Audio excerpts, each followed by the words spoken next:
ಕಿಸಾನ್ ವಾಣಿ.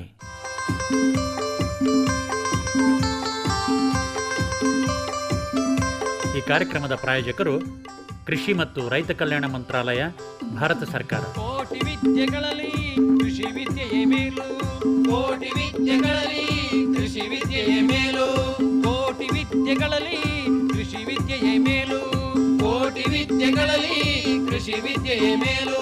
ಕೃಷಿತೋ ನಾಸ್ತಿ ದುರ್ಭಿಕ್ಷ, ಕೃಷಿತೋ ನಾಸ್ತಿ ದುರ್ಭಿಕ್ಷ, ಕೃಷಿತೋ ನಾಸ್ತಿ ದುರ್ಭಿಕ್ಷ, ಕೃಷಿತೋ ನಾಸ್ತಿ ದುರ್ಭಿಕ್ಷ.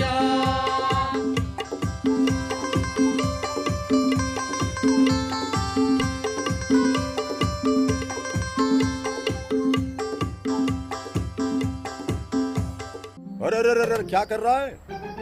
इधर इधर इधर हम बोल रहे हैं तेरे बीजू का. उतला बोल रहा है? हाँ, पक्षियों से तो हम खेत को बचा लेते हैं, पर इन घातक रसायनों से कैसे बचाएं? मतलब? देख बेटा, तू जो ये अंधाधुंध रसायन मिलाता है ना, मिट्टी की सेहत बिगड़ने लगी है. और जब माटी ही कमजोर पड़ जाएगी तो उपज कैसे सेहतमंद होगी? हाँ? अरे पहले ऐसा नहीं था. पूछना अपने बड़े बुजुर्गों से, कैसे फसल लहलहाती थी, शुद्धता झलकती थी. हाँ, माटी भी तंदुरुस्त और लोग भी. अरे पहली वाली बात कहाँ?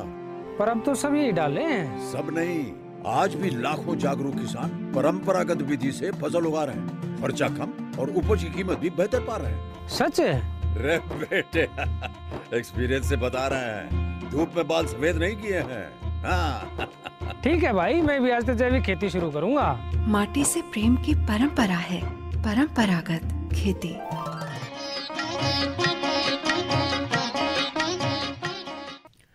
ಆತ್ಮೀಯ ರೈತ ಬಾಂಧವರಿಗೆಲ್ಲ ನಮಸ್ಕಾರ. ಇವತ್ತಿನ ಕಾರ್ಯಕ್ರಮದಲ್ಲಿ ಮಳೆಗಾಲದಲ್ಲಿ ಕರಿಮೆಣಸು, ಏಲಕ್ಕಿ ಮತ್ತು ಶುಂಠಿ ಬೆಳೆಗಳ ನಿರ್ವಹಣೆಯನ್ನು ಹೇಗೆ ಮಾಡ್ಕೋಬೇಕಾಗತ್ತೆ ಅನ್ನೋದ್ರ ಬಗ್ಗೆ ತಿಳ್ಕೊಳ್ಳೋಣ. ಈ ಕುರಿತು ನಮಗೆ ಮಾಹಿತಿಯನ್ನು ಮಾಡಿಕೊಡ್ತಾ ಇದ್ದಾರೆ ಕೊಡಗು ಜಿಲ್ಲೆ ಮಡಿಕೇರಿ ತಾಲೂಕು ಅಪ್ಪಂಗಲದಲ್ಲಿರುವಂತಹ ಭಾರತೀಯ ಸಾಂಬಾರ ಬೆಳೆಗಳ ಸಂಶೋಧನಾ ಸಂಸ್ಥೆಯ ಪ್ರಾದೇಶಿಕ ಕೇಂದ್ರದಲ್ಲಿ ಹಿರಿಯ ವಿಜ್ಞಾನಿಗಳಾಗಿರುವಂಥ ಡಾಕ್ಟರ್ ಎಚ್.ಜೆ. ಅಕ್ಷಿತಾ ಅವರು. ನಮಸ್ಕಾರ ಡಾಕ್ಟರ್ ಅಕ್ಷಿತಾ ಅವರೇ. ನಮಸ್ಕಾರ. ಕರಿಮೆಣಸು ಮುಖ್ಯವಾದ ಸಾಂಬಾರ ಬೆಳೆ. ಈ ಮಳೆಗಾಲದಲ್ಲಿ ಈ ಕರಿಮೆಣಸಿನಲ್ಲಿ ಏನೇನು ನಿರ್ವಹಣಾ ಕ್ರಮಗಳನ್ನು ಕೈಗೊಳ್ಳಬೇಕಾಗತ್ತೆ? ಹೌದು, ನೀವು ಮೊದಲೇ ಹೇಳ್ದಂಗೆ ಕೊಡಗಿನಲ್ಲಿ ಅತಿ ಮುಖ್ಯವಾದಂಥ ಒಂದು ಸಾಂಬಾರ ಬೆಳೆಯಾಗಿದೆ ಇದು. ನಾವು ಕಾಫಿ ಜೊತೆಗೆ ಕಾಳುಮೆಣಸನ್ನ ಬೆಳಿತೀವಿ.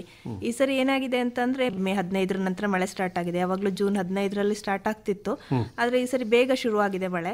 ಹಾಗಾಗಿ ರೈತರಿಗೂ ಸಹ ಸರಿಯಾದ ಸಮಯದಲ್ಲಿ ಅವರು ಕೃಷಿ ಚಟುವಟಿಕೆಗಳನ್ನ ಮಾಡ್ಲಿಕ್ಕೂ ಸಹ ತೊಂದರೆ ಆಗಿದೆ ಕಾಫಿ ಮತ್ತೆ ಕರಿಮೆಣಸಲ್ಲಿ.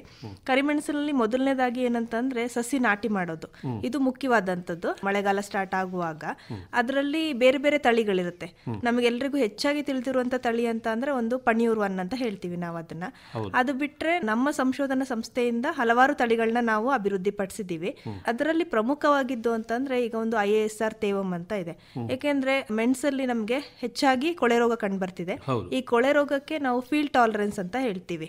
ಅಂದ್ರೆ ಪೂರ್ತಿಯಾಗಿ ರೆಸಿಸ್ಟೆಂಟ್ ಅಂತ ಹೇಳಲ್ಲ, ಇದು ನಾವು ನೆಟ್ಟಾಗ ಅದು ರೋಗ ನಿರೋಧಕ ಶಕ್ತಿಯನ್ನು ಹೊಂದಿರುವಂತಹ ಒಂದು ತಳಿಯಾಗಿದೆ. ಸಹಿಷ್ಣುತಾ ಶಕ್ತಿ ಇದೆ. ಹೌದು, ಆ ತರದ ಒಂದು ತಳಿಯಾಗಿದೆ IASR ತೇವಂ ಅಂತ ಅನ್ನೋದು. ಅದೇ ತರಹ ಅದ್ರಲ್ಲಿ ಇನ್ನೇನು ಬೇರೆ ಬೇರೆ ಅಡ್ವಾಂಟೇಜಸ್ ಇದೆ ಅಂತ ಅಂದ್ರೆ ಅದರಲ್ಲಿ ನಮಗೆ ಕೊತ್ತುಗಳು ಪಣಿಯೂರಷ್ಟು ಉದ್ದ ಬರಲ್ಲ, ಆದ್ರೆ ಕೊತ್ತುಗಳ ಸಂಖ್ಯೆ ಜಾಸ್ತಿ ಇರುತ್ತೆ ಒಂದು. ಮತ್ತೆ ಇನ್ನೊಂದು ಏನಂತಂದ್ರೆ ನಾವು ಬಲ್ಕ್ ಡೆನ್ಸಿಟಿ ಲೀಟರ್ ವೇಟ್ ಅಂತ ಹೇಳ್ತೀವಿ, ಅದು ನಮಗೆ 600 ಮೇಲ್ ಬರುತ್ತೆ, 610 620 ಬರುತ್ತೆ. ಸೊ ಹಾಗಾಗಿ ನಮಗೆ ತೂಕನೂ ಹೆಚ್ಚಾಗಿ ಬರುತ್ತೆ ಈ ತಳಿಯಲ್ಲಿ. ಅದು ಬಿಟ್ರೆ ಇನ್ನೊಂದು ಅರ್ಕಾ ಕೂರ್ಗ್ ಎಕ್ಸೆಲ್ ಅಂತ ಹೇಳಿ, ಇದು ನಮ್ಮ ಸಂಶೋಧನಾ ಸಂಸ್ಥೆ ಮತ್ತು ಚಟ್ಟಳ್ಳಿಯಲ್ಲಿ ಒಂದು ಸಂಶೋಧನಾ ಸಂಸ್ಥೆ IHR ಕೆಳಗಡೆ ಕೆಲಸ ಮಾಡ್ತಿರುವಂತ ಸಂಸ್ಥೆ, 2 ಸಂಸ್ಥೆಗಳಿಂದ ಬಿಡುಗಡೆ ಮಾಡಿದಂತ ಒಂದು ತಳಿಯಾಗಿದೆ ಇದು. ಹೌದು, ಈ ತಳಿಯಲ್ಲಿ ಉದ್ದನೆಯ ಕೊತ್ತುಗಳಿರುತ್ತೆ ಮತ್ತೆ ಪಣಿಯೂರ್ ತರನೇ ಉದ್ದ ಕೊತ್ತಿರುತ್ತೆ. ರೋಗ ಸಹಿಷ್ಣುತೆ ಆತರ ಏನಿಲ್ಲ, ರೋಗ ನಿರೋಧಕ ಶಕ್ತಿ ಇಲ್ಲ, ಆದ್ರೆ ನಮಗೆ ಇಳುವರಿಯನ್ನು ಚೆನ್ನಾಗಿ ಕೊಡುವಂತ ಒಂದು ತಳಿಯಾಗಿದೆ. ಅದು ಬಿಟ್ರೆ ಬೇರೆ ತಳಿಗಳಂದ್ರೆ ಪಂಚಮಿ, ಪೌರ್ಣಮಿ, ಬೇರೆ ಬೇರೆ ನಾವು ಒಂದೊಂದು ಕ್ಯಾರೆಕ್ಟರ್ಸ್ಗೂ ಒಂದೊಂದು ತಳಿಗಳನ್ನ ಬಿಡುಗಡೆ ಮಾಡಿದ್ದೀವಿ. ಪಣಿಯೂರು ಒಂದನ್ನೇ ತಳಿ ಬೆಳೆಯೋದ್ರ ಬದಲು ಅದ್ರ ಜೊತೆಗೆ ನಾವು ಹೆಚ್ಚಾಗಿ ಬೇರೆ ಬೇರೆ ತಳಿಗಳನ್ನ ನಮ್ಮ ತೋಟದಲ್ಲಿ ಹಾಕೊಳ್ಳೋದ್ರಿಂದ ಒಂದು ರೋಗನು ತಡಿಬಹುದು, ಮತ್ತೆ ಒಂದು ಗಿಡ ಒಂದು ತಳಿದು ಹೋಯ್ತು ಅಂದ್ರೆ ಇನ್ನೊಂದು ತಳಿದು ನಮ್ಮ ತೋಟದಲ್ಲಿ ಉಳಿಯುತ್ತೆ. ಅಂದ್ರೆ ವೈವಿಧ್ಯತೆಯನ್ನು ಕಾಪಾಡ್ಕೊಳ್ಳೋದು ಬಹಳ ಮುಖ್ಯ. ಹೌದು. ನಾವು ತುಂಬಾ ನೋಡ್ತಾ ಇರೋದಂತಂದ್ರೆ ನಮ್ದೀಗ ಕರ್ನಾಟಕದಲ್ಲಿ ಒಂದು 70-80% ತೋಟಗಳಲ್ಲಿ ಪಣಿಯೂರು ಒಂದನ್ನು ಮಾತ್ರ ನೋಡ್ತಾ ಇದೀವಿ. ಸೊ ಅದಾಗಿ ಈಗ ನಮಗೇನು 2018ರಲ್ಲಿ ಕೊಡಗಲ್ಲಿ ಮಳೆ ಜಾಸ್ತಿ ಆಯ್ತಲ್ಲ, ಅಲ್ಲಿಂದ ಪಣಿಯೂರು ಒಂದರಲ್ಲಿ ರೋಗ ಬರೋದು ಜಾಸ್ತಿ ಆಗಿದೆ. ಹಾಗಾಗಿ ಬೇರೆ ಬೇರೆ ತಳಿಗಳನ್ನ ತೋಟದಲ್ಲಿ ನಾಟಿ ಮಾಡೋದ್ರಿಂದ ರೋಗನು ಸಹ ಕಂಟ್ರೋಲ್ ಮಾಡಬಹುದು. ಅದು ಬಹಳ ಮುಖ್ಯವಾದ ಅಂಶ. ನಾವು ಬೆಳೆಯನ್ನ ಉಳಿಸ್ಕೋಬೇಕು ಅಂತ ಅಂದ್ರೆ ವಿವಿಧ ತಳಿಗಳನ್ನ ಬೆಳೆಯೋದು ನಮ್ಮ ತೋಟಗಳಲ್ಲಿ ಬಹಳ ಮುಖ್ಯ. ಇದು ಮುಖ್ಯವಾಗಿ ಸಸಿಗಳನ್ನ ನಾವು ಈಗ ನಾಟಿ ಮಾಡ್ಕೋಬಹುದು ಈಗಲೂ. ಹೌದು, ಮಳೆ ಈಗ ಸ್ವಲ್ಪ ಜಾಸ್ತಿ ಇದೆ. ಸೊ ಮಳೆ ಕಡಿಮೆ ಇದ್ದಾಗ ನಾಟಿ ಮಾಡ್ಲಿಕ್ಕೆ ಸೂಕ್ತ ಅಂತ ಹೇಳ್ತೀವಿ. ಯಾಕಂದ್ರೆ ಈಗ ಒಂದು ವಾರದಿಂದ ನಾವು ನೋಡ್ತಾ ಇದೀವಿ ರೆಡ್ ಅಲರ್ಟ್, ಆರೆಂಜ್ ಅಲರ್ಟ್ ಅಂತ ಬರ್ತಾ ಇದೆ. ಸೊ ಹಾಗಾಗಿ ಅದಿದ್ದಾಗ ನಾಟಿ ಮಾಡ್ಲಿಕ್ಕೆ ಹೋಗ್ಬಾರ್ದು. ಮಳೆ ಸ್ವಲ್ಪ ಕಡಿಮೆ ಇದ್ದಾಗ ನಾಟಿ ಮಾಡ್ಬೋದು. ನಾವ್ ಇದಕ್ಕೆ ಗಿಡಗಳನ್ನ ಹೇಗ್ ತಯಾರಿ ಮಾಡ್ಕೋಬೇಕು ಅಂತ ಅಂದ್ರೆ, ಮೊದಲಾಗಿ ನಾವು ಆಲ್ರೆಡಿ ನರ್ಸರಿನ ಮಾಡಿರ್ತೀವಿ. ಫೆಬ್ರವರಿ ಮಾರ್ಚ್ ತಿಂಗಳಲ್ಲಿ ಕಡ್ಡಿಗಳನ್ನ ನೆಟ್ಬಿಟ್ಟು ಗಿಡಗಳನ್ನ ರೆಡಿ ಮಾಡ್ಕೊಳಕ್ ಸ್ಟಾರ್ಟ್ ಮಾಡಿರ್ತೀವಿ. ಸೊ ಆ ಗಿಡಗಳು ಇವಾಗ ರೆಡಿ ಇರುತ್ತೆ. ಅದಲ್ದಲೆ ನಾವು ಸರ್ಪಂಟೈನ್ ಮೆಥಡ್ ಅಂತ ಒಂದು ಫಾಲೋ ಮಾಡ್ತೀವಿ. ಅದರಲ್ಲಿ ನಾವು ಗಿಡಗಳನ್ನ ಬೆಳೆಸಿದ್ರೆ ಆ ಗಿಡಗಳು ಸಹ ಚೆನ್ನಾಗಿ ಬೇರೂರುವಂತ ಗಿಡಗಳಾಗಿರುತ್ತೆ. ಅದರಲ್ಲೂ ಚಿಗುರು ಚೆನ್ನಾಗಿ ಬಂದು ಒಂದು 4-5 ಎಲೆ ಇರುವಂತಹ ಗಿಡಗಳು ರೆಡಿ ಇದ್ದವನ್ನ ನಾವು ಭೂಮಿಯಲ್ಲಿ ನೆಡ್ಲಿಕ್ಕೆ ತಗೋಬಹುದು. ಅದನ್ನ ಮಳೆಗಾಲ ಅಂತ ಅಂದ್ರೆ ಕರಿಮೆಣಸು ಬೆಳೆಯಲ್ಲಿ ರೋಗಗಳ ನಿರ್ವಹಣೆ ಬಹಳ ಮುಖ್ಯ. ಅದರಲ್ಲೂ ಈ ಬುಡಕೊಳೆ ರೋಗ ಅಂತ ನಾವು ಕರಿತೀವಿ. ಈ ಒಂದು ರೋಗ ಹೆಚ್ಚಾಗಿ ಕಾಣಿಸ್ಕೊಳ್ಳೋದನ್ನ ನಾವು ಕಾಣ್ತಾ ಇರ್ತೀವಿ. ಈ ರೋಗಗಳ ನಿರ್ವಹಣೆಯನ್ನ ಹೇಗೆ ಮಾಡ್ಕೋಬೇಕಾಗತ್ತೆ ಈ ಕರಿಮೆಣಸು ಬೆಳೆಯಲ್ಲಿ? ಮೊದಲನೇದಾಗಿ ನಮ್ಮ ತೋಟವನ್ನು ಶುಚಿಯಾಗಿ ಇಟ್ಕೋಬೇಕು, ಅದು ಮುಖ್ಯ. ಏನಂತಂದ್ರೆ ನಮಗೆ ಏನಾದರೂ ನೀರು ನಿಲ್ತಾ ಇದೆ ಆ ಥರ ಏನಾದರೂ ಇತ್ತು ಅಂತಂದ್ರೆ ಚರಂಡಿ ವ್ಯವಸ್ಥೆ ಮಾಡಲೇಬೇಕಾಗುತ್ತೆ. ನಮ್ಮ ತೋಟ ಇಳಿಜಾರಲ್ಲಿದೆ, ಚರಂಡಿ ವ್ಯವಸ್ಥೆ ಬೇಡ ಅಂತ ಹೇಳೋರು ಸಹ ಈಗ ಚರಂಡಿ ವ್ಯವಸ್ಥೆ ಮಾಡುವಂತ ಪರಿಸ್ಥಿತಿ ಬಂದಿದೆ. ಯಾಕಂದ್ರೆ ಮಳೆ ಜಾಸ್ತಿ ಆಗಿದೆ ಹಾಗಾಗಿ. ಸೊ ಹಂಗಾಗಿ ಬುಡದಲ್ಲಿ ನೀರು ನಿಲ್ಬಾರ್ದು, ಆ ಥರ ನೋಡ್ಕೋಬೇಕಾಗುತ್ತೆ. ಮತ್ತೆ ಏನಾದರೂ ರೋಗ ಬಂದು ಎಲೆ ಮತ್ತೆ ಕೊತ್ತುಗಳು ಬಿದ್ದು ಹೋಗಿತ್ತು ಅಂತಂದ್ರೆ ಅದನ್ನ ತೋಟದಲ್ಲೇ ಬಿಡಬಾರ್ದು. ಕಪ್ಪಾಗಿ ಬಿದ್ದಿರುವಂತಹ ಎಲೆ ಮತ್ತೆ ಕೊತ್ತನ್ನ ಅದನ್ನ ತೆಗೆದು ತೋಟದಿಂದ ಹೊರಗಡೆ ಹಾಕ್ಬೇಕಾಗುತ್ತೆ. ಸೊ ಅದನ್ನ ಫಸ್ಟ್ ನಾವು ಮಾಡ್ಬೇಕಾಗುತ್ತೆ. ಅದಾದ ನಂತರ ರೋಗ ಹತೋಟಿಗೆ ಏನ್ ಮಾಡ್ಬೇಕು ಅಂದ್ರೆ, ಮೊದಲನೇದಾಗಿ ರೋಗ ಬರಕ್ ಮುಂಚೆನೆ ನಾವು ಬೋರ್ಡೋ ಮಿಕ್ಸ್ಚರ್ ಸ್ಪ್ರೇನ ಕೊಡ್ಬೇಕಾಗುತ್ತೆ. 1% ಬೋರ್ಡೋ ಸ್ಪ್ರೇನ ಮಳೆ ಸ್ಟಾರ್ಟ್ ಆದಾಗ ಅದು, ಮತ್ತೆ ಅದ್ರ ಜೊತೆಗೆ ಕಾಪರ್ ಆಕ್ಸಿಕ್ಲೋರೈಡ್ ಅಂತ ಹೇಳಿ, ಅದು 500 ಗ್ರಾಮ್ ಒಂದು ಬ್ಯಾರಲ್ ಅಂದ್ರೆ 200 ಲೀಟರ್ ನೀರಲ್ಲಿ 500 ಗ್ರಾಮ್ನ ಕರಗಿಸ್ಬಿಟ್ಟು ಗಿಡದ ಬುಡಕ್ಕೆ ಹುಯ್ಬೇಕಾಗುತ್ತೆ. ಇದಿಷ್ಟು ಫಸ್ಟ್ ನಾವು ಫೈಟೋಸ್ಯಾನಿಟರಿ ಅಥವಾ ಪ್ರೊಫಿಲಾಕ್ಟಿಕ್ ಅಂತ ಹೇಳ್ತೀವಿ. ಮೊದಲನೇದಾಗಿ ಸ್ವಚ್ಛತೆ ಕಾಪಾಡ್ಕೊಳ್ಳೋದು. ಹೌದು, ಮತ್ತೆ ಮುಂಜಾಗ್ರತಾ ಕ್ರಮಗಳನ್ನು ಅನುಸರಿಸೋದು. ಹೌದು, ಅದಷ್ಟು ಮಾಡ್ಬೇಕಾಗತ್ತೆ. ಅದಾದ ನಂತರ ನಮ್ಗೇನಾದ್ರೂ ಈಗ ರೋಗ ಕಾಣಿಸ್ತಿದೆ, ಸ್ವಲ್ಪ ಅರಿಶಿನ ಆಗಿದೆ ಬಳ್ಳಿ ಅಂತ ಅಂದ್ರೆ ಆಗ ಬೋರ್ಡೋ ಕೆಲಸ ಮಾಡಲ್ಲ ನಮ್ಗೆ. ಆಗ ಏನ್ ಮಾಡ್ಬೇಕಂತಂದ್ರೆ ಮೆಟ್ಲಾಕ್ಸಿಲ್ ಮ್ಯಾಕೋಸೆಬ್ ಅಂತ ಬರುತ್ತೆ. ಅದನ್ನ ನಾವು ಒಂದು 250 ಗ್ರಾಮ್ 1/4 kg ಅಷ್ಟು ಒಂದು ಡ್ರಮ್ ನೀರಲ್ಲಿ, ಸೊ 200 ಲೀಟರ್ ನೀರಲ್ಲಿ ಕರಗಿಸ್ಬಿಟ್ಟು ಅದನ್ನ ಸಿಂಪಡಿಸಬೇಕು. ಮತ್ತೆ ಅದ್ರ ಜೊತೆಗೆ ಯಾವ ಗಿಡಗಳು ನಮಗೆ ಹಳದಿ ಕಾಣಿಸ್ತಿರುತ್ತಲ್ಲ ಅದಕ್ಕೆ, ಮತ್ತೆ ಅದ್ರ ಸುತ್ತ ಇರುವಂತಹ ಗಿಡಗಳಿಗೆ ಅದನ್ನ ಸಿಂಪಡಿಸೋದು ಮತ್ತೆ ಬುಡಕ್ಕೆ ಹುಯ್ಯೋದನ್ನ ಮಾಡ್ಬೇಕಾಗುತ್ತೆ. ಅಂದ್ರೆ ಬಳ್ಳಿ ಕೊತ್ತು ಎಲ್ಲದಕ್ಕೂ ಸಿಂಪಡಣೆ ಮಾಡ್ಬೋದು ಅದನ್ನ. ಮೆಟಲಾಕ್ಸಿಲ್ ಮ್ಯಾಂಕೋಜೆಬ್ ದ್ರಾವಣವನ್ನ ಹೌದೌದು ರೋಗ ಲಕ್ಷಣಗಳು ಕಾಣಿಸ್ಕೊಂಡಾಗ ಇದನ್ನು ಮಾಡಬೇಕಾಗುತ್ತೆ. ಮತ್ತೆ ಸುತ್ತಮುತ್ತ ಇರುವ ಗಿಡಗಳಿಗೂ ಬಳ್ಳಿಗಳಿಗೂ ಕೂಡ ನಾವು ಸಿಂಪಡಣೆ ಮಾಡಬೇಕಾಗುತ್ತೆ. ಬುಡಕ್ಕೂ ಬಳಸಬಹುದು ಇದನ್ನ. ಹೌದು, ಬುಡಕ್ಕೂ ಹಾಕ್ಬೋದು. ಮತ್ತೆ ಅದ್ರ ಜೊತೆಗೆ ಬೇರುಗಂಟು ಹುಳದ ಹತೋಟಿಗೆ ನಾವೇನ್ ಮಾಡ್ಬೇಕು ಅಂತ ಅಂದ್ರೆ 400 ml ಅಷ್ಟು ಕಾರ್ಬೋಸಲ್ಫಾನ್ ಅಂತ ಬರುತ್ತೆ. ಅದನ್ನ 200 ಲೀಟರ್ ನೀರಿನಲ್ಲಿ ಕರಗಿಸಿ ಬುಡಕ್ಕೆ ಹುಯ್ಬೋದು. ಅದಲ್ದಲೇನೆ ಈಗ ವೇಲಂ ಪ್ರೈಮ್ ಅಂತ ಬಂದಿದೆ. ಅದು ಏನಂದ್ರೆ ಸ್ವಲ್ಪ ಕಾಸ್ಟ್ಲಿ ಕೆಮಿಕಲ್, ಆದ್ರೆ ನಮ್ ಕಾನ್ಸಂಟ್ರೇಷನ್ ಸ್ವಲ್ಪ ಕಡಿಮೆ ಇದೆ. ಅದರಲ್ಲಿ 1/4 ml 1 ಲೀಟರ್ ನೀರಿಗೆ, ಅಂದ್ರೆ 150 ml ನಾವು 200 ಲೀಟರ್ ನೀರಲ್ಲಿ ಕರಗಿಸ್ಬಿಟ್ಟು ಅದನ್ನ ಮಿಕ್ಸ್ ಮಾಡ್ಬಿಟ್ಟು ಬುಡಕ್ಕೆ ಹುಯ್ಬೋದು. ಹೌದು, ಅಂದ್ರೆ ಅದು ಕೂಡ ಜಂತು ಹುಳುಗಳ ಸಮಸ್ಯೆ ಕೂಡ ಬರಬಹುದಾ? ಹೌದು, ಜಂತು ಹುಳುಗಳ ಸಮಸ್ಯೆ ಇದ್ರೂ ಸಹ ಹಳದಿ ಆಗುತ್ತೆ. ನಮಗೆ ಜಂತು ಹುಳುಗಳು ಇತ್ತು ಅಂತಂದ್ರೆ ಅದರಿಂದ ನಮಗೆ ಬೇರೆ ಸೋಂಕು ರೋಗಗಳು ಸ್ಟಾರ್ಟ್ ಆಗುತ್ತೆ. ಯಾಕೆಂದ್ರೆ ಬೇರಿಗೆ ಏಟಾಗುತ್ತೆ. ನಾವೀಗ ತೋಟದಲ್ಲಿ ಏನೇ ಕೆಲಸ ಮಾಡುವಾಗ್ಲೂ ಮೆಣಸಿನ ಬಳ್ಳಿಯ ಬೇರುಗಳಿಗೆ ಏಟಾಗುತ್ತಲೇ ಇರೋ ತರ ಮಾಡ್ಬೇಕಾಗುತ್ತೆ. ಈಗ ಚರಂಡಿ ಮಾಡೋದಾಗ್ಲಿ ಅಥವಾ ಏನಾದ್ರೂ ಹುಲ್ ತೆಗಿಯೋದು ಅದೆಲ್ಲ ಮಾಡುವಾಗ ಬುಡಕ್ಕೆ ಏಟಾಗಬಾರ್ದು ಯಾವತ್ತೂ. ಬೇರುಗಳಿಗೆ ಯಾವುದೇ ರೀತಿ ಗಾಯ ಆಗಬಾರ್ದು. ಹೌದು, ಅದು ಬಹಳ ಮುಖ್ಯವಾದಂತ ಅಂಶ. ಮತ್ತೆ ಓಡು ಕವಲುಗಳು ಅವೆಲ್ಲ ನೆಲದ ಮೇಲೇನೆ ಇರ್ತವೆ, ಅವುಗಳನ್ನ ಏನಾದರೂ ನೋಡ್ಬೇಕಾಗತ್ತಾ? ಈಗ ಕವಲುಗಳನ್ನ ನಾವು ಕಟ್ ಮಾಡಿಬಿಟ್ಟು ಹೇಗೆ ಜಿಟಿ ಜಿಟಿ ಮಳೆ ಬರುವಂತ ಸಂದರ್ಭದಲ್ಲಿ ಅದನ್ನ ನೆಡ್ಬೋದು. ನೀವು ಬೇರೆಯವರಿದ್ದ ಕಡ್ಡಿಗಳನ್ನು ನೆಡ್ಬೋದು, ಇಲ್ಲಾಂದ್ರೆ ಜಿಟಿ ಜಿಟಿ ಮಳೆ ಇರುವಾಗ ಆ ಕಡ್ಡಿಗಳನ್ನು ಸಹ ನೆಡ್ಬೋದು. ಬೆಳೀತವೆ. ಹೌದು, ಬೆಳೆಯುತ್ತೆ ಅದು.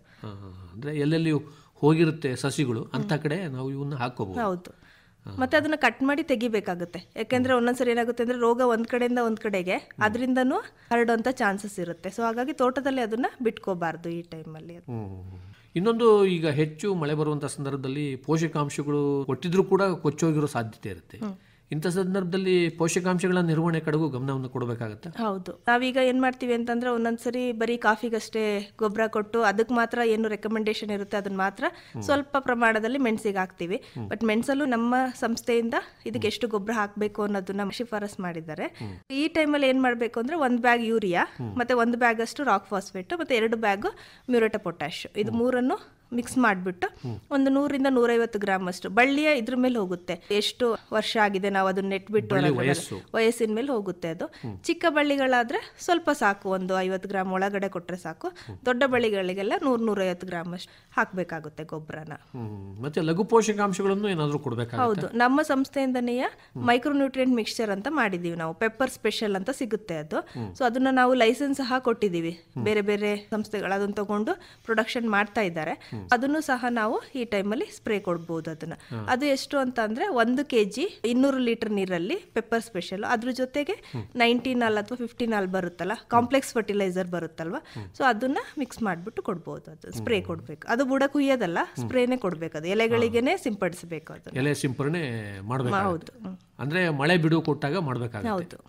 ಮಳೆ ನಾವು ಸಿಂಪರಣೆ ಮಾಡಿದ ಎಷ್ಟು ಸಮಯ ಮಳೆ ಬರಬಾರ್ದು ಅಂತೀರಿ? ಅಟ್ಲೀಸ್ಟ್ ಒಂದು 5 ರಿಂದ 6 ಗಂಟೆ ಅಷ್ಟು ಮಳೆ ಇರಬಾರ್ದು. ಅದರಲ್ಲಿ ಮಳೆ ಬರ್ದಲೇ ಇರಬೇಕು. ಇದು ವರ್ಷಕ್ಕೆ 2 ಸರಿ ಕೊಡ್ಬೋದು ನಾವು. ಮಳೆ ಸ್ಟಾರ್ಟ್ ಆಗುತ್ತಲ್ಲ ಆ ಟೈಮಲ್ಲಿ, ಮತ್ತೆ ಸೆಪ್ಟೆಂಬರ್ ಅಕ್ಟೋಬರ್ ತಿಂಗಳಲ್ಲಿ ಒಂದ್ಸರಿ ಕೊಡ್ಬೋದು. ಇದು ಲಘು ಪೋಷಕಾಂಶದ ಸಿಂಪಡಣೆ ಮಾಡ್ಬೋದು. ಇನ್ನು ಈ ಜೈವಿಕ ರೋಗನಾಶಕಗಳು ಎಲ್ಲ ಸಿಗ್ತಾವಲ್ಲ, ಅವನ್ನು ಕೂಡ ಬಳಸ್ಕೋಬಹುದು ರೋಗ ನಿರ್ವಹಣೆಯಲ್ಲಿ? ಹೌದು, ನಾವು ಟ್ರೈಕೋಡರ್ಮಾ ಮತ್ತೆ ಪೊಚೋನಿಯಾ ಇರುತ್ತಲ್ವಾ, ಅದನ್ನು ಸಹ ಬಳಸಬಹುದು. ನಾವೀಗ ಏನು ಮಳೆ ಸ್ಟಾರ್ಟ್ ಆಗುವಾಗ ಗೊಬ್ಬರ ಕೊಡ್ತೀವಲ್ವಾ, ಅದ್ರ ಜೊತೆಗೆ ಸಗಣಿ ಗೊಬ್ಬರ ಅಥವಾ ಬೇವಿನ ಹಿಂಡಿ ಹಾಕ್ತಿವಲ್ಲ, ಅದ್ರ ಜೊತೆ 50 ಗ್ರಾಮ್ ಅಷ್ಟು ಟ್ರೈಕೋಡರ್ಮಾ ಪೊಚೋನಿಯನ್ನ ಮಿಕ್ಸ್ ಮಾಡಿ ಅದಕ್ಕೆ ಕೊಡ್ಬೋದು. ಜೈವಿಕ ಏನಾಗುತ್ತೆ ಅಂದ್ರೆ ಅದು ಕಂಟ್ರೋಲ್ ಮಾಡುತ್ತೆ ಅಂತಲ್ಲ, ಅದ್ರದ್ದು ಬಿಲ್ಡಪ್ ನಮ್ದು ನೆಲದಲ್ಲಿ ಜಾಸ್ತಿ ಆಗ್ತಾ ಹೋದಾಗ ಬೇಡವಾದಂತ ಈಗ ಫೈಟ್ ಆಫ್ ತರ ಏನಿರುತ್ತೋ ರೋಗ ಬರುವಂತಹ ಶಿಲೀಂಧ್ರಗಳಿರುತ್ತೋ ಅದ್ರದ್ದು ಆಪೋಸಿಟ್ ಆಗಿ ಇದು ವರ್ಕ್ ಮಾಡುತ್ತೆ. ಅದು ಅದಕ್ಕೋಸ್ಕರ ನಾವು ನಮ್ಮ ಭೂಮಿಯಲ್ಲಿ ಅದನ್ನ ಬಿಲ್ಡಪ್ ನ ಜಾಸ್ತಿ ಮಾಡ್ಬೇಕು. ಮತ್ತೆ AMC ಅಂತಾನೂ ಕೂಡ ಒಂದು ಸಿಗುತ್ತೆ, ಅದನ್ನು ಸಹ ಬಳಸಬಹುದು. ಅಂದ್ರೆ ಇವುಗಳು ಅಭಿವೃದ್ಧಿ ಆಗೋದಕ್ಕೆ ಸಾವಯವ ಅಂಶ ಬಹಳ ಮುಖ್ಯ. ಹೌದು, ಇರ್ಬೇಕಾಗುತ್ತೆ. ಸಾವಯವ ಗೊಬ್ಬರದಲ್ಲೇ ಮಿಶ್ರ ಮಾಡಿ ಕೊಡ್ಬೇಕು. ಹೌದು ಹೌದು. ಮತ್ತೆ ತೇವಾಂಶನೂ ಇರಬೇಕಾಗುತ್ತೆ. ತೇವಾಂಶ ಇರಬೇಕು. ತೇವಾಂಶನೂ ಒಂದು ಹಿತಕರವಾದ ಪ್ರಮಾಣದಲ್ಲಿದ್ರೆ ಚೆನ್ನಾಗಿ ಅಭಿವೃದ್ಧಿಯಾಗಿ ಬುಡದಲ್ಲೇ ಇರುತ್ತೆ. ಮುಖ್ಯವಾಗಿ ಕರಿಮೆಣಸಿನ ಬೇರುಗಳಿಗೆ ಯಾವುದೇ ರೀತಿ ಗಾಯ ಆಗದಂತೆ ನೋಡ್ಕೊಳ್ಳೋದು ಬಹಳ ಮುಖ್ಯ. ಬೇರುಗಳು ಮತ್ತೆ ಕಾಂಡಕ್ಕೆ ಅದು ಬಹಳ ಮುಖ್ಯವಾದ ಅಂಶ. ಇದು ಮುಖ್ಯವಾಗಿ ಕರಿಮೆಣಸಿನಲ್ಲಿ ಕೈಗೊಳ್ಳಬಹುದಾದಂಥ ನಿರ್ವಹಣಾ ಕ್ರಮ. ಇನ್ನು ಏಲಕ್ಕಿ ಬೆಳೆಯನ್ನು ಕೂಡ ನಮ್ಮ ರೈತರು ಬೆಳೀತಾರೆ. ಏಲಕ್ಕಿ ಬೆಳೆನಲ್ಲಿ ಏನೇನು ಅಂಶಗಳ ಕಡೆಗೆ ಗಮನ ಕೊಡಬೇಕಾಗತ್ತೆ? ಏಲಕ್ಕಿಯಲ್ಲಿ ಮೊದಲನೇದಾಗಿ ಅಂದ್ರೆ ಮಳೆಗಾಲ ಸ್ಟಾರ್ಟ್ ಆಗಿದ ತಕ್ಷಣ ಸಸಿಗಳನ್ನ ನಾಟಿ ಮಾಡಬಹುದು. ಇದರಲ್ಲಿ 2 ತರದ ಸಸಿಗಳಿರುತ್ತೆ ಏಲಕ್ಕಿಯಲ್ಲಿ. ಮೊದಲನೇದಾಗಿ ಒಂದು ನಾವು ಬೀಜದಿಂದ ಮಾಡಿದಂತ ಗಿಡಗಳಾಗಿರುತ್ತೆ. ಅದಲ್ದಲ್ಲೇ ಇನ್ನೊಂದು ಕಂದುಗಳು, ತಾಳಗಿಡ ಅಂತ ಹೇಳ್ತೀವಿ, ಅದು ಸಕ್ಕರ್ಸ್ ಅಂತ ಹೇಳ್ತೀವಿ, ಅದನ್ನು ಸಹ ಬಳಸಬಹುದು. ಏಲಕ್ಕಿಯಲ್ಲಿ ಏನಾಗುತ್ತೆ ಅಂತಂದ್ರೆ ಕ್ರಾಸ್ ಪಾಲಿನೇಷನ್ ಅಂತ ಹೇಳ್ತೀವಿ, ಪರಕೀಯ ಪರಾಗಸ್ಪರ್ಶ ಆಗುತ್ತೆ. ಅಂದ್ರೆ ನಾವು ಬೀಜದಿಂದ ಸಸಿಗಳನ್ನ ಮಾಡಿದ್ರೆ ಅದು ಟ್ರೂ ಟು ಟೈಪ್, ತಾಯಿ ಗಿಡದ ತರನೇ ಇರಲ್ಲ, ಅದು ವ್ಯತ್ಯಾಸಗಳು ಬರ್ತವೆ. ಹೌದು, ವ್ಯತ್ಯಾಸ ಬರುತ್ತೆ. ಹಾಗಾಗಿ ಬೇರೆ ಬೇರೆ ತಳಿಗಳನ್ನ ನಾವು ನೋಡ್ತೀವಿ ಏಲಕ್ಕಿಯಲ್ಲಿ. ಬೀಜದಿಂದ ಮಾಡಿದಂತ ಗಿಡಗಳನ್ನ ತಗೊಂಡ್ರೆ ಅದು ತಾಯಿ ಗಿಡದ ತರ ಇರಲ್ಲ, ಮತ್ತೆ ಸ್ಪೆಸಿಫಿಕ್ ವೆರೈಟಿ ಆಗಿರಲ್ಲ, ಅದು ತಳಿ ಆಗಿರಲ್ಲ. ಹಾಗಾಗಿ ನಮಗೆ ಇದೇ ವೆರೈಟಿ ಬೇಕು ಅಂತ ಅಂದ್ರೆ ತಳಿ ಬೇಕಾದ್ರೆ ನಾವು ಅದನ್ನ ಕಂದು ಗಿಡಗಳನ್ನ ಉಪಯೋಗಿಸಿ ಮಾಡ್ಬೇಕಾಗುತ್ತೆ. ಅದರಲ್ಲಿ ಕಂದುಗಳನ್ನೇ ಬಳಸ್ಕೊಂಡು ಸಸಿ ಮಾಡ್ಕೊಂಡಿರ್ಬೇಕಾಗುತ್ತೆ. ಅಂತ ಸಸಿಗಳು ಸಿಗ್ತಾವ ಏಲಕ್ಕಿ ಸಂಶೋಧನಾ ಕೇಂದ್ರ? ಹೌದು, ನಮ್ಮಲ್ಲಿ ಬೀಜದಿಂದನೂ ಸಹ ಗಿಡಗಳನ್ನ ಮಾಡ್ತೀವಿ, ಅದ್ರ ಜೊತೆಗೆ ಕಂದುಗಳಿಂದನೂ ಸಹ ಗಿಡಗಳನ್ನ ಮಾಡ್ತೀವಿ. ಸೊ ನಮ್ಮಲ್ಲಿ ನಾವು ಇಲ್ಲಿವರೆಗೂ ಒಂದು 6 ತಳಿಗಳನ್ನ ಬಿಡುಗಡೆ ಮಾಡಿದ್ದೀವಿ. ಸೊ ಅದರಲ್ಲಿ ಅಪ್ಪಂಗಲ 1 ಅಂತ ಒಂದು ತಳಿ ಇದೆ, ಅದು ಚೆನ್ನಾಗಿ ಇಳುವರಿ ಕೊಡುವಂತಹ ಒಂದು ತಳಿಯಾಗಿದೆ. ಅಪ್ಪಂಗಲ 2 ಅಂತ ಒಂದು ತಳಿ ಇದೆ, ಇದು ಕಟ್ಟೆ ರೋಗ ಬರುತ್ತಲ್ಲ, ಕಟ್ಟೆ ರೋಗಕ್ಕೆ ಸಹಿಷ್ಣುತೆ ಹೊಂದಿರುವಂತಹ ಒಂದು ಹೈಬ್ರಿಡ್ ತಳಿಯಾಗಿದೆ, ಸಂಕರಣ ತಳಿ ಇದ್ದು. ಅದಲ್ದಲ್ಲೇ IASR ಅವಿನಾಶ್ ಅಂತ ಇದೆ. ಇದು ಏಲಕ್ಕಿಯಲ್ಲಿ ಒಂದು ಮುಖ್ಯವಾದ ರೋಗ ಅಂತ ಅಂದ್ರೆ ಬುಡಕೊಳೆ ರೋಗ ಬರುತ್ತೆ. ಆ ರೋಗಕ್ಕೆ ಸಹಿಷ್ಣುತೆ ಹೊಂದಿರುವಂತ, ರೋಗ ನಿರೋಧಕ ಶಕ್ತಿ ಹೊಂದಿರುವಂತ ಒಂದು ತಳಿಯಾಗಿದೆ. ಇನ್ನೊಂದು IASR ವಿಜೇತ ಅಂತ ಹೇಳಿ, ಇದು ಸಹ ಕಟ್ಟೆ ರೋಗಕ್ಕೆ ಸಹಿಷ್ಣುತೆ ಹೊಂದಿರುವಂಥ ಒಂದು ತಳಿ. ಮತ್ತು ನಾವು ಈಗ ರೀಸೆಂಟಾಗಿ 2 ತಳಿಗಳನ್ನ ಬಿಡುಗಡೆ ಮಾಡಿದ್ದೀವಿ. ಒಂದು IASR ಕಾವೇರಿ ಮತ್ತು IASR ಮನುಶ್ರೀ ಅಂತ ಹೇಳಿ. ಸೊ ಇದೆರಡು ತಳಿಗಳನ್ನ ಮಾನ್ಯ ಪ್ರಧಾನಮಂತ್ರಿಗಳವರು ಬಿಡುಗಡೆ ಮಾಡಿದಂಥ 2 ತಳಿಗಳಾಗಿದೆ. ಇದು ಸ್ವಲ್ಪ ಕಡಿಮೆ ನೀರಿದ್ರೂ ಸಹ ಬೆಳಿಲಿಕ್ಕೆ ಸೂಕ್ತವಾದಂಥ 2 ತಳಿಗಳಾಗಿದೆ. ಮತ್ತು ಕಾವೇರಿ ಅನ್ನೋ ತಳಿಯಲ್ಲಿ ನಮಗೊಂದು 70% ಅಷ್ಟು ಮೋರ್ ದ್ಯಾನ್ 7 mm 7 mm ಗಿಂತ ದಪ್ಪ ಗಾತ್ರದ ಕಾಯಿಗಳನ್ನ ಹೊಂದಿರುವಂತ ಒಂದು ತಳಿಯಾಗಿದೆ. ಕಾವೇರಿ ಅಂತ ಅದು IASR ಕಾವೇರಿ ಅಂತ ಹೇಳಿ. ಇನ್ನೊಂದು ಮನುಶ್ರೀ ಅಂತ ಇತ್ತೀಚೆಗೆ ಬಿಡುಗಡೆಯಾದಂತ ತಳಿಗಳು. ಅಂದ್ರೆ ನಮ್ಮ ಪ್ರಧಾನಮಂತ್ರಿಗಳು 100ಕ್ಕೂ ಹೆಚ್ಚು ತಳಿಗಳನ್ನು ಬಿಡುಗಡೆ ಮಾಡಿದಾಗ ಈ ತಳಿಗಳು ಕೂಡ ಅದರಲ್ಲಿ ಸೇರಿಕೊಂಡಿವೆ. ಅದು ನಮ್ಮ ಹೆಮ್ಮೆ ಅಂತ ಹೇಳಬೇಕು. ನಮ್ಮ 2 ಏಲಕ್ಕಿ ತಳಿಗಳನ್ನು ಸಹ ಬಿಡುಗಡೆ ಆಗಿರೋದು. IASR ಕಾವೇರಿ, IASR ಮನುಶ್ರೀ ಇವೆರಡು ತಳಿಗಳು. ಈ ಸಂದರ್ಭದಲ್ಲಿ ಅವುಗಳನ್ನ ನಾಟಿ ಮಾಡಿಕೊಂಡು ನಾವು ನಿರ್ವಹಣೆ ಮಾಡ್ಕೋಬಹುದು.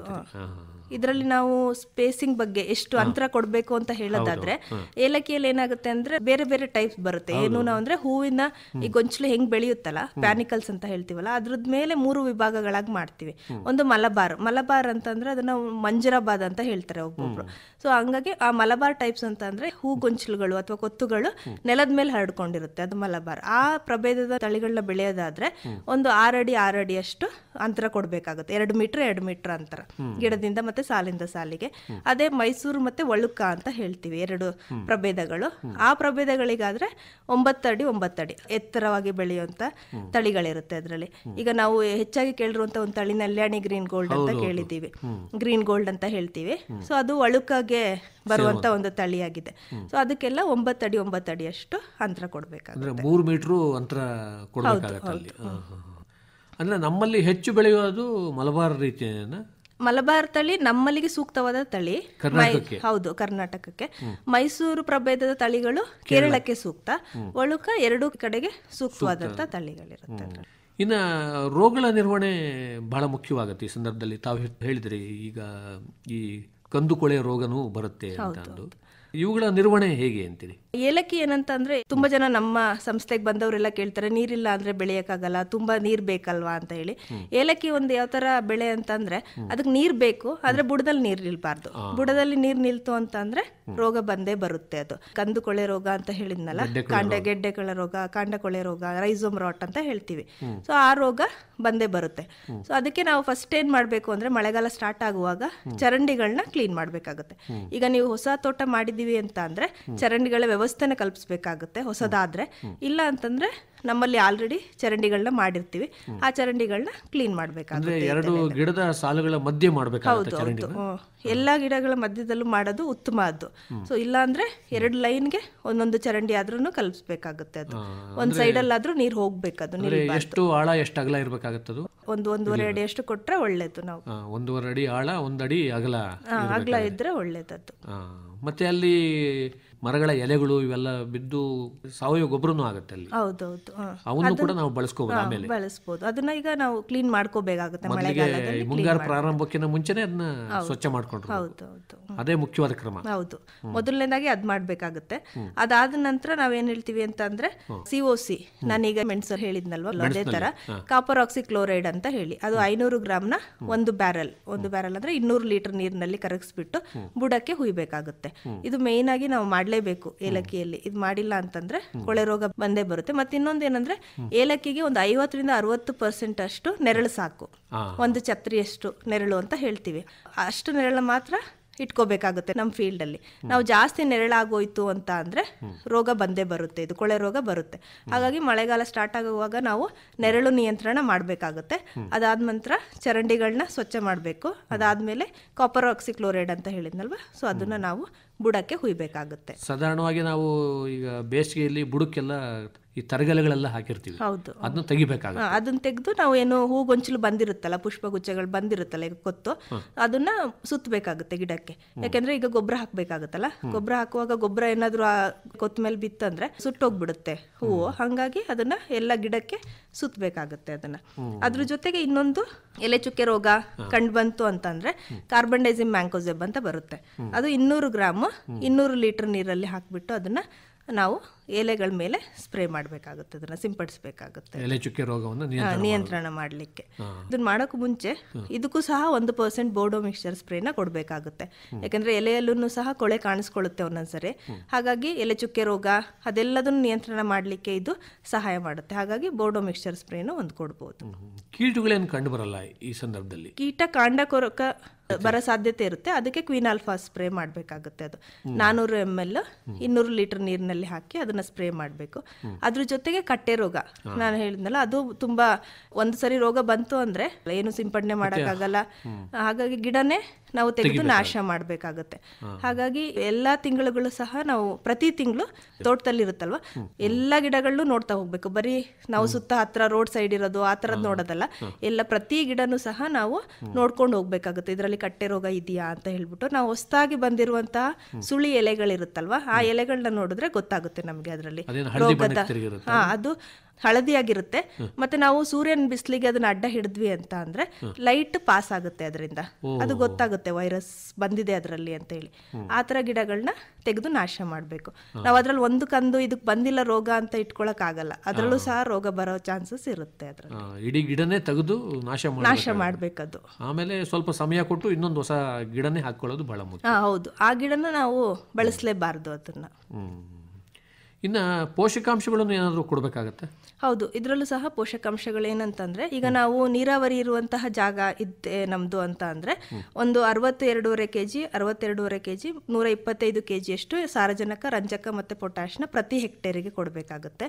ಅದೇ ನಾವು ನೀರಾವರಿ ಇಲ್ದಲೇ ಇರುವಂತಹ ಏನು ಮಳೆ ಆಶ್ರಿತ ಪ್ರದೇಶಗಳಾದ್ರೆ, ಪ್ರದೇಶ ಮಳೆ ಆಶ್ರಿತ ನಮ್ಮಲ್ಲಿ ನೀರಿನ ವ್ಯವಸ್ಥೆ ಇಲ್ಲ, ಮಳೆಗೆ ಆಧಾರ ಇದೆ ಅಂತಂದ್ರೆ 37.5 kg 75 kg ಸಾರಜನಕ, ರಂಜಕ, ಪೊಟ್ಯಾಶ್ನ ಪ್ರತಿ ಹೆಕ್ಟೇರಿಗೆ ಕೊಡಬೇಕಾಗುತ್ತೆ. ಅದ್ರ ಜೊತೆಗೆ ಒಂದು 5 kg ಕೊಟ್ಟಿಗೆ ಗೊಬ್ಬರ ಕೊಡಬೇಕು. ಇದರಲ್ಲೂ ಸಹ ಏನಂತಂದ್ರೆ ಕೊಟ್ಟಿಗೆ ಗೊಬ್ಬರ ಚೆನ್ನಾಗಿ ಕೊಳ್ತಿರ್ಬೇಕು, ಅದನ್ನೇ ಬಳಸಬೇಕಾಗುತ್ತೆ. ಯಾಕೆಂದ್ರೆ ಇದರಲ್ಲಿ ನಾನು ಮೊದಲೇ ಹೇಳಿದ್ನಲ್ವಾ, ಅದ್ರಲ್ಲಿ ರೈಸೋಮ್ ರಾಡ್ ಬರುತ್ತೆ ಅಂತ ಹೇಳಿ, ನಾವು ಸಿ ಗೊಬ್ಬರ ತಗೊಂಡೋಗಿ ಹಾಕ್ಬಿಟ್ರೆ ಅದರಿಂದನೂ ಸಹ ಕೊಳೆ ಬರುತ್ತೆ. ಮತ್ತೆ ಗೊಬ್ಬರನ ಬುಡಕ್ಕೆ ಸುರಿಬಾರ್ದು, ಸುತ್ತ ಹಾಕ್ಬೇಕಾಗುತ್ತೆ, ಅದನ್ನ ಗಿಡದ ಸುತ್ತ ಹಾಕ್ಬೇಕಾಗುತ್ತೆ. ಮತ್ತೆ ಇಲ್ಲೂ ಕೂಡ ಏನೋ ಲಘು ಪೋಷಕಾಂಶದ ಮಿಶ್ರಣ ಸಿಂಪಡಣೆ ಮಾಡಬಹುದು. ಹೌದು, ಇದರಲ್ಲೂ ಸಹ ಮಾಡಬಹುದು. ನಮ್ಮಲ್ಲಿಯೇ ನಮ್ಮ ಸಂಸ್ಥೆಯಿಂದ ಕಾರ್ಡಮಮ್ ಸ್ಪೆಷಲ್ ಅಂತ ಮಾಡಿದೀವಿ, ಅದನ್ನ ಲಘು ಪೋಷಕಾಂಶಗಳನ್ನ. ಸೊ ಅದನ್ನ ನಾವು ಬಳಸ್ಕೋಬಹುದು ಇದರಲ್ಲೂ ಸಹ. ಇದು ಸಹ 1 kg 200 ನೀರಿನಲ್ಲಿ ಕರಗಿಸಿ ಅದ್ರ ಜೊತೆಗೆ ಕಾಂಪ್ಲೆಕ್ಸ್ ಫರ್ಟಿಲೈಸರ್ಸ್ ಅಂತ ಬರುತ್ತಲ್ಲ, 19 15 ಅದನ್ನ ಸೇರಿಸ್ಬಿಟ್ಟು ಸ್ಪ್ರೇ ಮಾಡಬಹುದು. ಇದು ಸಹ ನಾವು ಸಿಂಪಡಿಸಬೇಕು, ಬುಡಕ್ಕೆ ಹುಯ್ಲಿಕ್ಕೆ ಆಗಲ್ಲ. 1 ಕಿಲೋಗ್ರಾಮ್ನಷ್ಟು ಹಾಕೋಬಹುದು. ಎರಡನ್ನೂ 1 kg 200 ಲೀಟರ್ ನೀರಿನಲ್ಲಿ ಹಾಕೋಬಹುದು. ಎಲೆಗಳಿಗೆ ಸಿಂಪಡಣೆ ಮಾಡ್ಬೇಕು ಅದನ್ನ. ಇದು ಲಘು ಪೋಷಕಾಂಶಗಳ ಒಂದು ಪೂರೈಕೆ. ಹೌದು, ಅದರಿಂದನೂ ಒಳ್ಳೆ ಇಳುವರಿ ಪಡೆಯೋದಕ್ಕೆ ಸಾಧ್ಯ. ಹೌದು, ಇಳುವರಿ, ಕಾಯಿಯ ಗಾತ್ರ ಎಲ್ಲದಕ್ಕೂ ಸಹ ಅದು ಹೆಲ್ಪ್ ಮಾಡುತ್ತೆ. ಹೌದು, ಮತ್ತೆ ಗುಣಮಟ್ಟನೂ ಕೂಡ ಚೆನ್ನಾಗಿ ಬರುತ್ತೆ. ಇದು ಮುಖ್ಯವಾಗಿ ಏಲಕ್ಕಿ ಬೆಳೆನಲ್ಲಾಯ್ತು. ಇನ್ನು ಶುಂಠಿನಲ್ಲಿ ಏನೇನು ನಿರ್ವಹಣಾ ಕ್ರಮಗಳು ಕೈಗೊಳ್ಳಬಹುದು ಅಂತೀರಿ? ನಾವು ಶುಂಠಿ ಈಗ ಎಲ್ಲಿ ನೀರಾವರಿ ವ್ಯವಸ್ಥೆ ಇರುತ್ತೋ ಅಲ್ಲೆಲ್ಲ ಆಲ್ರೆಡಿ ಶುಂಠಿನ ನೆಟ್ಟಿರ್ತಾರೆ. ನೆಟ್ಟು ಆಲ್ಮೋಸ್ಟ್ ಒಂದು 3-4 ತಿಂಗಳಾಗಿದೆ. ಇನ್ನೆಲ್ಲ ಒಂದೊಂದು ಕಡೆ ನೀರಿನ ವ್ಯವಸ್ಥೆ, ಈ ಸರಿ ಮಳೆನೂ ಬೇಗ ಬಂದಿದೆ, ಹಾಗಾಗಿ ಮೇಯಲ್ಲಿ ಎಲ್ಲರೂ ನೆಟ್ಟಿರ್ತಾರೆ. 1-2 ತಿಂಗಳು ಆಗಿರುತ್ತೆ ಅದನ್ನ ನೆಟ್ಬಿಟ್ಟು. ಈಗ ಏನ್ ಮಾಡಬೇಕು ಅಂತಂದ್ರೆ ಕಳೆ ತೆಗಿಬೇಕು. ನಾವು ಭೂಮಿಯಲ್ಲಿ ಬಂದಿರುವಂಥ ಕಳೆನ ತೆಗೆದ್ಬಿಟ್ಟು 50 kg 1 ಹೆಕ್ಟೇರಿಗೆ ಸಾರಜನಕ ಅಂದ್ರೆ ಆಲ್ಮೋಸ್ಟ್ ಒಂದು 110 kg ಯೂರಿಯಾ ಬರುತ್ತೆ ಅದು. ಸೊ ಅದನ್ನ ನಾವು ಹಾಕ್ಬೇಕಾಗುತ್ತೆ. ಹಾಕ್ಬಿಟ್ಟು ಮಣ್ಣೇರಿಸ್ಬೇಕಾಗುತ್ತೆ.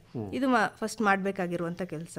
ಶುಂಠಿಯಲ್ಲಿ ಏನಂತಂದ್ರೆ 100 kg 50 kg ಸಾರಜನಕ, ರಂಜಕ, ಪೊಟ್ಯಾಶ್ ಅದಕ್ಕೆ ಶಿಫಾರಸ್ ಇರೋದು ನಮ್ಮ ಸಂಸ್ಥೆಯಿಂದ ಹೆಕ್ಟೇರಿಗೆ. ಅದನ್ನ ಮೊದಲನೇದಾಗಿ ಮತ್ತೆ ರಂಜಕ, ಪೊಟ್ಯಾಶ್ನ ನಾವು ನೆಡುವಾಗ್ಲೇ ಕೊಟ್ಬಿಡ್ತೀವಿ, ಕೊಟ್ಟಿಗೆ ಗೊಬ್ಬರ ಅದನ್ನೆಲ್ಲದನ್ನು. ಇನ್ನು ಅರ್ಧ, ಈಗ 100 kg ಹೇಳಿದ್ನಲ್ಲ ಏನು ಸಾರಜನಕ, ಅದರಲ್ಲಿ ಅರ್ಧದಷ್ಟನ್ನ ನೆಟ್ 30-40 ದಿನ ಕೊಡ್ಬೇಕಾಗುತ್ತೆ. ಇನ್ನು ಅರ್ಧನ ನೆಟ್ 60-70 ದಿನಕ್ಕೆ ಕೊಡ್ಬೇಕಾಗುತ್ತೆ. ಇದ್ರ ಜೊತೆಗೆ ನಾವು 60ನೇ ದಿನ ಮತ್ತೆ 90ನೇ ದಿನಕ್ಕೆ ಇದಕ್ಕೂ ಸಹ ಲಘು ಪೋಷಕಾಂಶಗಳಿದೆ, ಅದನ್ನ ಸಿಂಪಡಿಸಬಹುದು. ಇದರಲ್ಲಿ ಏನಾಗುತ್ತೆ ಅಂದ್ರೆ ಏನು pH ರಸಸಾರ ಬರುತ್ತಲ್ಲ, ಅದ್ರ ಮೇಲೆ ನಮ್ದು ಮೈಕ್ರೋ ನ್ಯೂಟ್ರಿಯೆಂಟ್ ಇರುತ್ತೆ. ರಸಸಾರ 7ಕ್ಕಿಂತ ಕಡಿಮೆ ಇರುವ ಜಾಗಗಳಿಗೇನೆ ಬೇರೆ ಶಿಫಾರಸ್ಸಿದೆ, 7ಕ್ಕಿಂತ ಜಾಸ್ತಿ ಇರೋದಕ್ಕೆ ಬೇರೆ ತರಹದ ಲಘು ಪೋಷಕಾಂಶ ಇದೆ. ಅಂದ್ರೆ ಮಣ್ಣಿನ ರಸಸಾರ. ಹೌದು, ಮಣ್ಣಿನ ರಸಸಾರನ ನೋಡಿ ಅದ್ರ ಮೇಲೆ ನಾವು ಲಘು ಪೋಷಕಾಂಶನ ಆಯ್ಕೆ ಮಾಡ್ಕೋಬೇಕು. ಮಣ್ಣಿಗೆ ಕೊಡ್ಬೇಕಾಗತ್ತಾ ಇಲ್ಲಿ? ಇಲ್ಲ, ಇದನ್ನು ಸಹ ನಾವು ಎಲೆಗೆ ಸಿಂಪಡಣೆ ಮಾಡೋದು.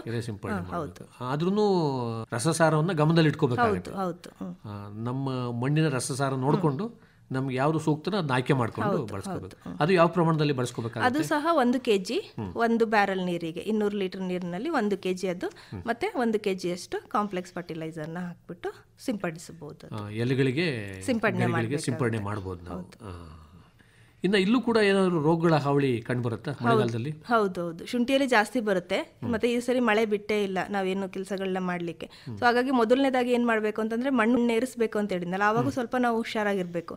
ಏನಂತ ಅಂದ್ರೆ ರೋಗ ಇತ್ತು ಅಂತಂದ್ರೆ ಆ ತರದ ಬೆಡ್ಗಳನ್ನ ನಾವು ಲಾಸ್ಟಿಗೆ ಮಣ್ಣೇರ್ಸೋದು, ಗುದ್ಲಿ ಕೆಲಸ ಮಾಡೋದು ಅದನ್ನೆಲ್ಲ ಮಾಡುವಾಗ, ಯಾಕೆಂದ್ರೆ ಒಂದ್ ಕಡೆಯಿಂದ ಒಂದ್ ಕಡೆಗೆ ರೋಗ ಹರಡುತ್ತೆ. ಮತ್ತೆ ನಾವು ತಿರ್ಗಾಡುವಾಗ್ಲೂ ನೋಡ್ಕೋಬೇಕು. ಈಗ ಏನು ಗಂಬೂಟ್ ಹಾಕೊಂಡಿರ್ತೀವಿ, ಶೂ ಹಾಕೊಂಡು ಓಡಾಡುವಾಗ ಎಲ್ಲಿ ರೋಗ ಬಂದಿರುತ್ತೋ ಆ ಜಾಗನ ಸ್ವಲ್ಪ ಅವಾಯ್ಡ್ ಮಾಡ್ಬೇಕಾಗುತ್ತೆ. ಅಲ್ಲಿ ಹೋಗಿ ಬೇರೆ ಕಡೆ ಹೋಗೋದು ಇದು ಮಾಡಬಾರ್ದು. ಮತ್ತೆ ನಮ್ದು ಏನು ಚರಂಡಿಗಳಿರುತ್ತಲ್ಲ ಮಧ್ಯದಲ್ಲಿ ಕಾಲುವೆಗಳು ಹೋಗಿರುತ್ತಲ್ಲ ಅದನ್ನ ಸರಿಯಾಗಿ ಕ್ಲೀನ್ ಮಾಡಬೇಕಾಗುತ್ತೆ, ನೀರು ನಿಲ್ದಲೇ ಇರೋ ಥರ ನೋಡ್ಕೋಬೇಕು.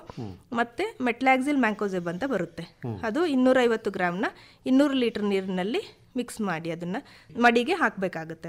ಅದಲ್ದಲ್ಲೇ ಅದು ಅಥವಾ ಕಾಪರ್ ಆಕ್ಸಿಕ್ಲೋರೈಡ್ ಅದು ಸಹ 500 ಗ್ರಾಮ್ 200 ಲೀಟರ್ ನೀರಿನಲ್ಲಿ ಬೆರೆಸ್ಬಿಟ್ಟು ಅದನ್ನ ಮಡಿಗಳಿಗೆ ಸುರಿಬೇಕಾಗುತ್ತೆ. ಅಂದ್ರೆ ಮಣ್ಣಿಂದನೇ ಬರುವಂತ ರೋಗಗಳು. ಹೌದೌದು, ಮಣ್ಣು ಮತ್ತೆ ಗಡ್ಡೆಯಿಂದ ಬರುವಂತ ರೋಗಗಳು.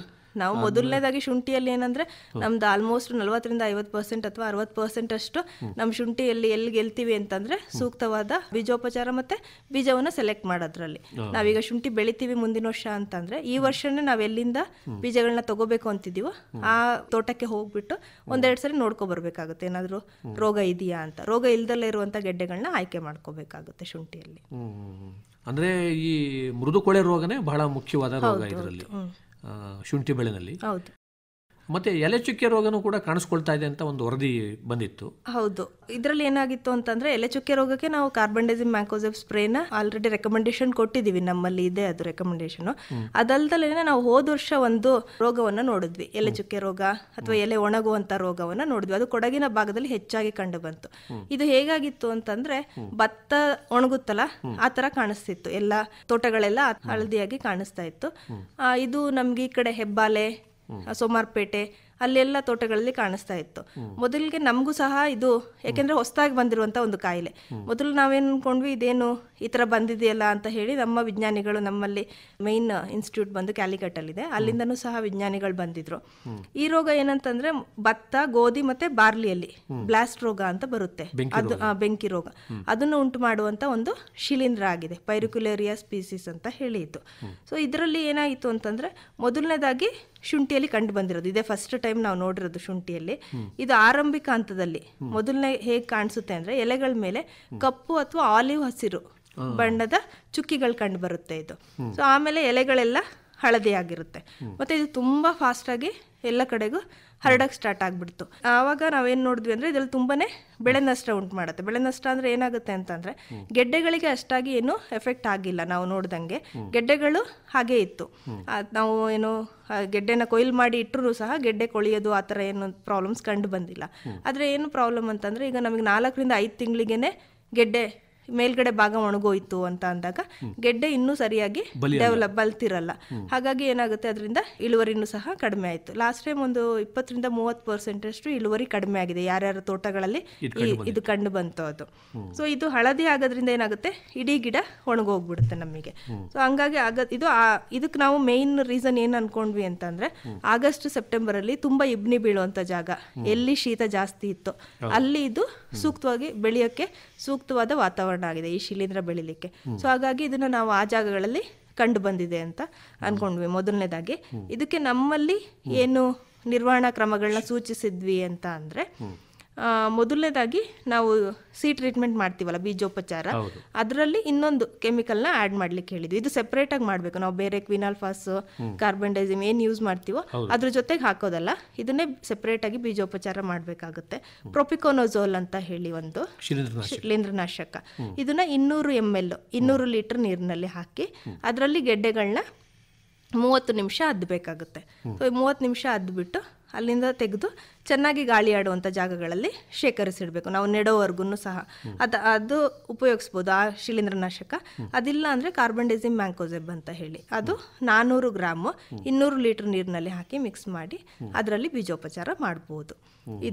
ಇದಾದ ನಂತರ ನಾವೇನು ಈಗ ಬೆಳೆದು 2-3 ತಿಂಗಳಾಯಿತು ಗಿಡ ನಾಟಿ ಮಾಡಿ ಅಂತ ಅಂದಮೇಲೆ ಎಲೆಗಳು ಕಾಣಿಸ್ಕೊಳ್ಳೋಕೆ ಸ್ಟಾರ್ಟ್ ಆಗುತ್ತಲ್ವ, ಆ ಟೈಮಲ್ಲಿ ಟೆಬಿಕೊನೋಜೋಲ್ ಅಂತ ಬರುತ್ತೆ ಶಿಲೀಂಧ್ರನಾಶಕ.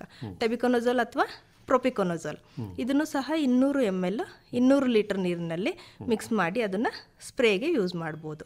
ಮತ್ತು ಇದು ಒಂದು ಸರಿ ಅದು ರೋಗದ ಲಕ್ಷಣಗಳು ನಿಮ್ಮ ತೋಟದಲ್ಲಿ ಏನಾದರೂ ಕಂಡು ಬಂತು ಅಂತಂದರೆ ನಾವು ಇಮಿಡಿಯೇಟಾಗಿ ಸ್ಪ್ರೇ ಮಾಡಬೇಕಾಗುತ್ತೆ. ಈಗಲೂ ಸಹ 2-3 ತಿಂಗಳಾಗಿದೆ ಏನು ನಾಟಿ ಮಾಡಿ. ಸೊ ಹಾಗಾಗಿ ರೈತರೆಲ್ಲ ಏನು ಮಾಡಬೇಕು ಅಂತಂದರೆ ಶುಂಠಿ ಬೆಳೀತಿರೋರು ಇದನ್ನು ಒಂದು ಸ್ಪ್ರೇ ತೊಗೊಳ್ಬೇಕಾಗುತ್ತೆ. ಟೆಬಿಕೊನೋಜೋಲ್ ಅಥವಾ ಪ್ರೊಪಿಕೊನೋಜೋಲ್ ಅಂತ ಬರುತ್ತೆ. 200 ml 200 ಲೀಟರ್ ನೀರಿನಲ್ಲಿ ಹಾಕಿ ಸ್ಪ್ರೇ ಕೊಡಬೇಕಾಗುತ್ತೆ. ಇದನ್ನು ಆದ್ಯತೆ ಮೇರೆಗೆ ಮಾಡಬೇಕಾಗುತ್ತೆ. ಹೌದೌದು, ಯಾಕೆಂದರೆ ನಾವು ಹೋದ ವರ್ಷ ನೋಡಿದ್ವಿ ಈ ರೋಗನ. ನೋಡಿದಾಗ ಒಂದು 5-6 ತಿಂಗಳಿಗೆ ಬಂತು ರೋಗ. ಗೆಡ್ಡೆಗಳಿಗೆ ಅಷ್ಟೊಂದೇನೋ ಎಫೆಕ್ಟ್ ಮಾಡಲಿಲ್ಲ ಅದು.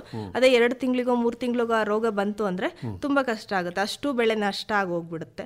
ಸೊ ಹಾಗಾಗಿ ಮತ್ತೆ ಇದು ಎಷ್ಟು ಫಾಸ್ಟಾಗಿ ಸ್ಪ್ರೆಡ್ ಆಗುತ್ತೆ ಅಂದರೆ ನಮಗೊಂದು 10 ಗಂಟೆಗಳ ಟೈಮಲ್ಲಿ ಬೇರೆ ಫೀಲ್ಡ್ಗಳಿಗೂ ಸಹ ಅದು ಸ್ಪ್ರೆಡ್ ಆಗುವ ಒಂದು ಸಾಧ್ಯತೆ ಇದೆ. ಮತ್ತು 20 ಕಿಲೋಮೀಟರ್ ದೂರದಲ್ಲಿ ಫೀಲ್ಡ್ಗಳಿದ್ರೂ ಸಹ ಅದು ಬಂದಿದೆ. ಪಕ್ಕದಲ್ಲೇ ಫೀಲ್ಡ್ ಇಲ್ಲ ಅಂದ್ರೂ ಸಹ ತೋಟಗಳಿಗೂ ಸಹ ಬಂದಿರೋದು ನೋಡಿದ್ದೀವಿ ಅದನ್ನು. ಹಾಗಾಗಿ ಇದ್ರ ಬಗ್ಗೆ ಎಚ್ಚರಿಕೆಯನ್ನು ವಹಿಸಬೇಕಾಗುತ್ತೆ. ಹೌದು. ಆತ್ಮೀಯ ರೈತ ಬಾಂಧವರೇ, ತಮಗೆ ಈ ಕರಿಮೆಣಸು, ಏಲಕ್ಕಿ ಮತ್ತು ಶುಂಠಿ ಬೆಳೆಗಳ ನಿರ್ವಹಣಾ ಕ್ರಮಗಳ ಬಗ್ಗೆ ಇನ್ನೂ ಹೆಚ್ಚಿನ ಮಾಹಿತಿ ಬೇಕಾಯಿತು ಅಂದರೆ ಡಾಕ್ಟರ್ HJ ಅಕ್ಷಿತಾ ಅವರನ್ನು ಅವರ ಮೊಬೈಲ್ ದೂರವಾಣಿ ಸಂಖ್ಯೆಯಲ್ಲೂ ಕೂಡ ಸಂಪರ್ಸ್ಬೋದು.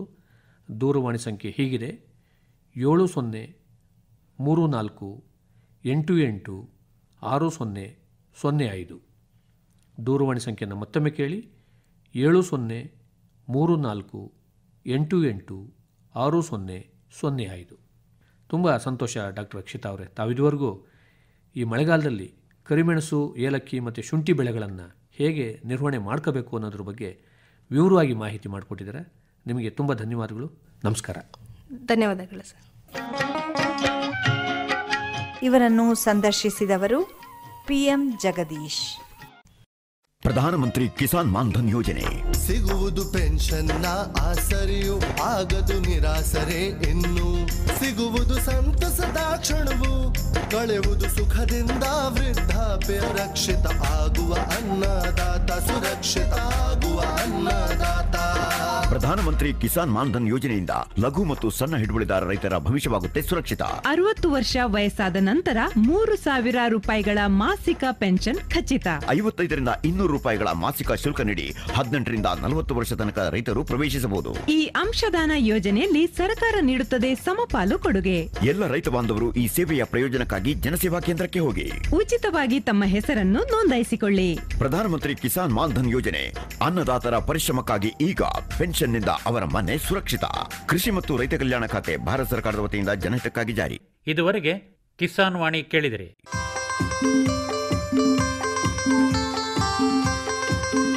ಕಾರ್ಯಕ್ರಮವನ್ನು ಪ್ರಾಯೋಜಿಸಿದವರು ಕೃಷಿ ಮತ್ತು ರೈತ ಕಲ್ಯಾಣ ಮಂತ್ರಾಲಯ, ಭಾರತ ಸರ್ಕಾರ. ಕೋಟಿ ವಿದ್ಯೆಗಳಲ್ಲಿ ಕೃಷಿ ವಿದ್ಯೆಯೇ ಮೇಲು.